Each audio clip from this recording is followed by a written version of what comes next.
Okay. Uh, it is 4 in the morning. It's Thanksgiving Day, and it's been some time. Some time since I cried. Some time since I don't know. When I say cried, I mean cried in the last episode. Or not the last episode, but the episode before last. But welcome to the Trying to See Me How You Do podcast, guys. I just listened to the last like 3 episodes. I was trying to find episode 2, and I found it, and I was gonna send it to my buddy. Um, but I was like, I should record one. What's 10 minutes gonna do? I should be bed. It's 4 in the morning, like I said. I should be in bed already, but a lot has happened. So much has happened. I don't even know where to start. I just think I want to start with how I'm feeling. Which is not very different from where we left off.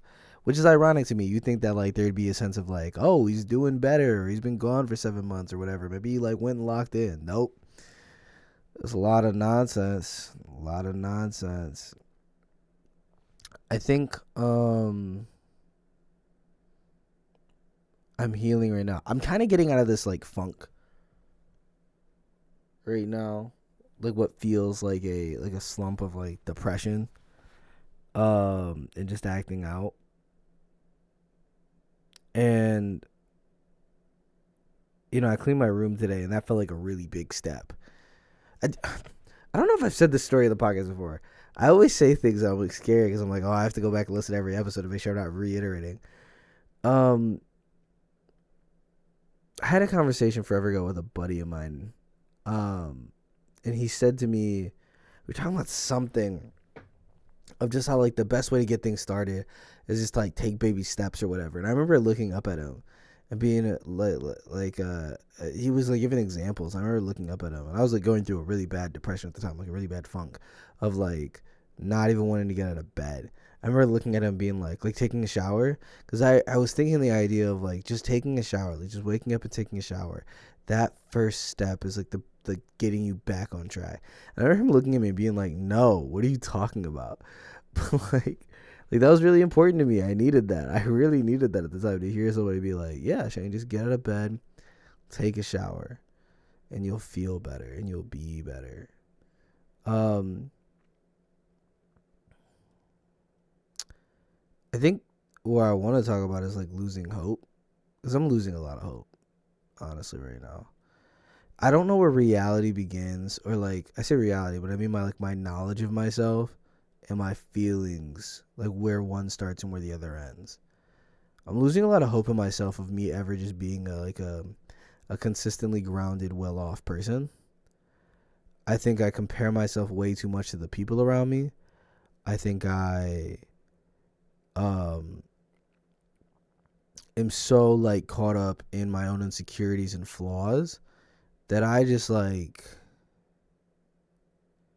would rather go in panic zone or panic mode or whatever than like actually help myself. I don't believe I have the tools to help myself. Like I think another reason I think I kind of stopped doing the podcast is, one, it just became unstimulating, but two, um I was getting really insecure about talking about the same problems over and over again. And I think part of me wants just to accept like, oh, these are just your problems. You just kind of have to live with them. And I don't mean accept in a way where it's like you have to like genuinely work through them and like understand yourself and grow. I think accept in the sense where it's like I there's a feeling that I'll never get past this. Like that's what I mean by losing hope. Is I don't know if there's growing for me, and that's really scary, dude. And I don't know what to do. I feel like even in saying this, I'm hoping that a friend of mine will hear this podcast and be like, "Dang, I really need help, Shane," or something like that. Because I want that. I want someone to come up and just put their foot down and help me. But at the same time, I don't. Like, I was telling my dad and mom this the other day. I'm like, when you guys offer to help me, it makes me feel like I'm incompetent or unable to do it by myself. But then whenever I get myself in trouble by not doing the thing right, I'm too scared to tell you guys, because I'm thinking you're going to think, wow, we were right about how incompetent Shane was. Like, that's just how I often feel. But I want the quick fix answers, man. I want them so bad.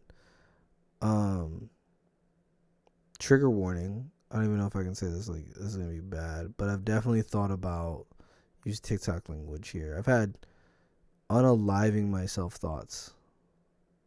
Uh, Pretty frequently for like the last few, not frequently, but like every now and then, for the last few months. Um, I wrote a song about it. I'm in a hardcore band now. Got to do vocals for it, but I wrote a song about it. It's called Despair. Um, and it's about how like me being distracted by my phone can't save me. Um, it's a lot. It deals with a lot, but yeah, and just feeling like a failure and like I'm letting everyone around me down and I'm letting myself down and I'm screwing myself over in the process. Like these are just my new normative feelings and I don't really know what to do with them or how to feel about them or whatever. And it's really new for me for the first time in forever. But yeah, losing hope, like that seems to be I was telling my mom this thing that the one time that I felt like really, really like free as a kid was when we used to like all my junk used to get like put on the table, like when all that I was hiding from my parents and stuff from school. But I always said that I always felt like super hopeful in that time, and I've said that to a lot of people, but they focus way more on the former than the latter. And that's fair because I think the story was often about the former, but I haven't talked to anybody about this hopeful part yet, where it's like everyone around me believed I could do it, and it made me think I can do it. And I'm looking back, and I'm 26 now. My birthday just happened. Happy birthday to me. And I'm like, I don't think I can sometimes. Like some days I'm like, I can't do it, dude. Like it would be better had I just not been here to let everyone down or myself down. And that's a weird feeling. I've never really thought about that before. I thought like that. I don't think I'll ever do anything about it. I like my life. Like I actually do. I fluctuate back and forth like, dude, I'm doing really cool things. I really like my life and I'm having enjoyment. Between that and then just being like, I may waste this space. So there's that. Um, it's pretty deep to get into. Sorry, that's how we're starting it. But yeah, losing hope, man.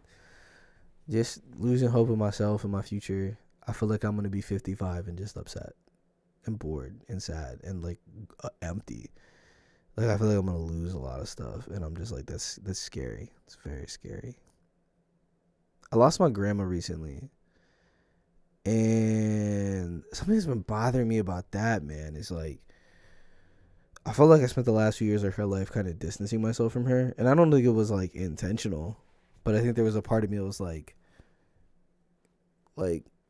she's gone, and I'm kind of okay with that because I wasn't really around, and it's not like I'm okay with it. Like I would, if I could do anything, my grandma would be here, man. My grandma didn't like rap music and stuff like that, but she listened to me do it. So that was nice. Um,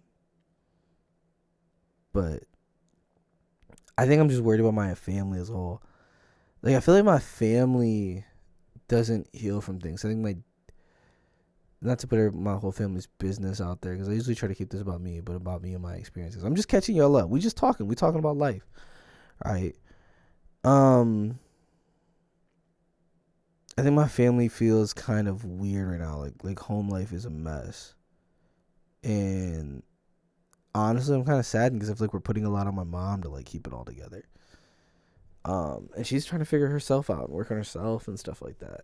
And I think that means my mom has to be on top of my brother about things and, like trying to make sure my sister gonna actually be like partaking in family things sometimes. And then, with me, she's on top of me about my finances and my mental health and stuff like that. And then she's trying to, listen, my parents have been married a long time. They're working on a marriage and stuff like that. So I feel like there's a lot of pressure on her, and I feel like a lot of people in my family are just feeling different ways. And I think that takes its toll on me too, because if I could snap my fingers and make everyone like be living their exact perfect realities, I would do it, man. But human beings are just more complex than that. I don't know how I feel about all this, man. I don't know. I don't know where my head's at with it all. I don't know where my heart's at with it all. I think I just feel really lost and confused. Um, my faith is kind of weak right now. Uh, and it's not that my faith's weak because like like I don't think God's true. It's just that like I've just not been doing the right things. Um, Yesterday was the strongest it had felt in a while. Um, but that's just trusting the process and trusting God, and I believe Jesus is good even when I don't feel like He is. Or even when He feels far, even when I don't feel Him at all, I know He's good. But I think sometimes, what does that mean for me, right? Like, what does that mean for a good God to be good even when I like don't feel it? And what is that telling me? Where is Jesus in that? Where's Jesus in this? In my trauma, in my losing of hope? There's a Christian rap lyric I'm thinking about. I don't want to misquote it. I want to pull it up real quick. It's from a KB song.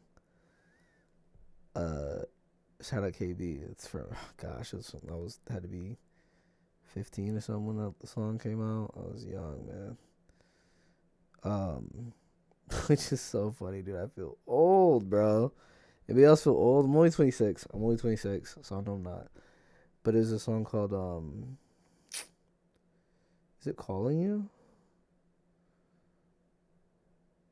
Yeah. Yeah.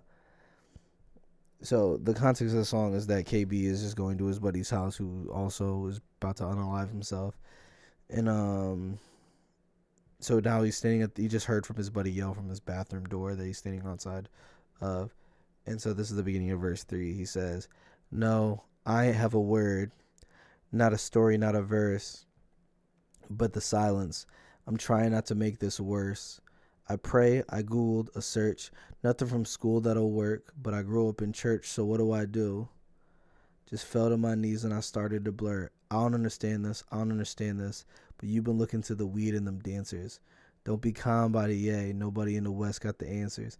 It's a little bar. He put a little bar in there. Shout out. Let's get established. Your life isn't yours to demand it. You can't do what you please. Jason, the guy's name was Jason he's talking to. I love you, but the next step is God, homie. You ain't escaping a thing.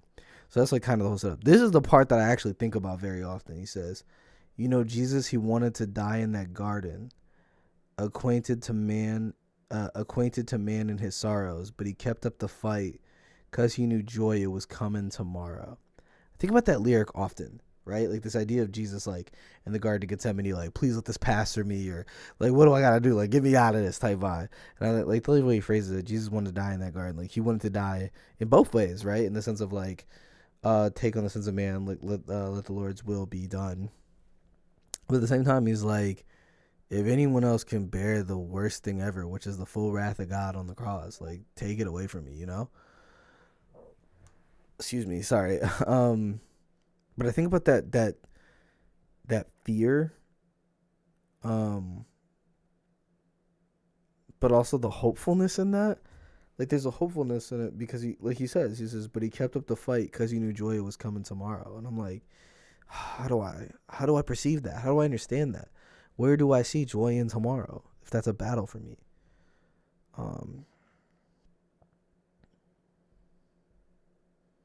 Yeah, I don't know. And I'm praying that I figured it out, hopefully together with you guys, or just even by myself or with God, yeah.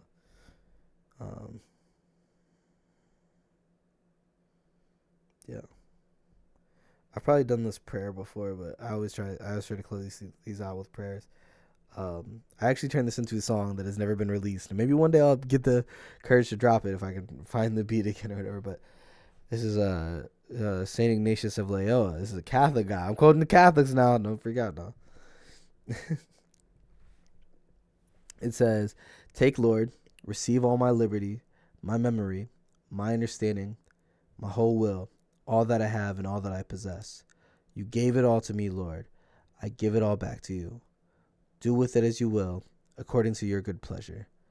Give me your love and your grace, for with this I have all I need."